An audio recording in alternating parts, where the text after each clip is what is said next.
Natasha, what's making headlines in the U.S. and other places are two categories of accounts. One are MAGA accounts that are supporting Donald Trump in various ways and are based outside the United States. For example, X has suspended an account from Nigeria that was listed as an account called Ivanka News. It apparently has changed its name, according to the BBC, 11 times since 2010. This is already maybe on shaky ground, but this just uncovered it. And of course, near and dear to our hearts, if you will, Natasha, more than a few accounts that purported to be based in Gaza, purport to be putting up footage, firsthand footage from Gaza, and now exposed as not being from inside Gaza. So obviously putting out what many people here had suspected, obviously as part of a larger issue of misinformation around the world, a category of misinformation specifically targeting Israel.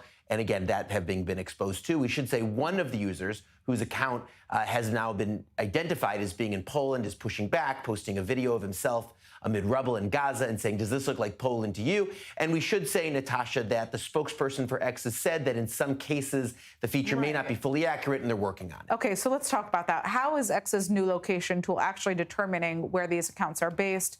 And how reliable is it in a conflict zone like Gaza, which you just mentioned? Right. It's important to get this right, obviously. It's important to get this right in showing which accounts are not based here in the Middle East, Natasha, for obvious reasons. It's also obviously important not to identify accounts as being outside the region if they are in fact here. So we don't have a lot of information from X about this, but apparently it's based on where the account was set up or where a VPN can be used. And that's why temporary travel, according to the spokesperson, can in some cases be distorting the feature. So obviously they're trying to get that fixed and trying to make sure that this is accurate. But it came as a bit of a surprise on Saturday, just putting out the notice that this was happening, and then the axe and the hammer landing, and then uncovering this in a really bold way, you have to say, and getting, I think, Natasha, after years of bad publicity for the company and many of its decisions, especially on permitting speech that other platforms don't allow, here a feature that's actually uncovering misinformation and giving X at least a few news cycles of positive press. Absolutely. I mean, from a broader Middle East perspective, what does this say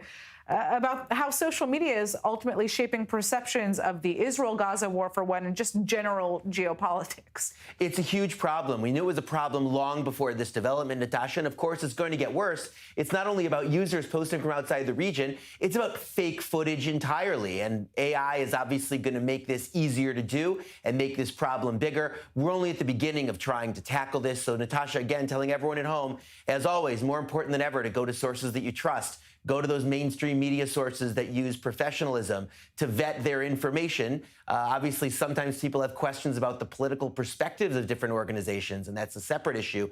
But at least you can trust that the information, at least the facts and the footage, by and large, is real. Right, or just make sure to read a large and wide variety of different sources. Another way of solving the problem. I think that's really, the main goal whenever you're reading the news.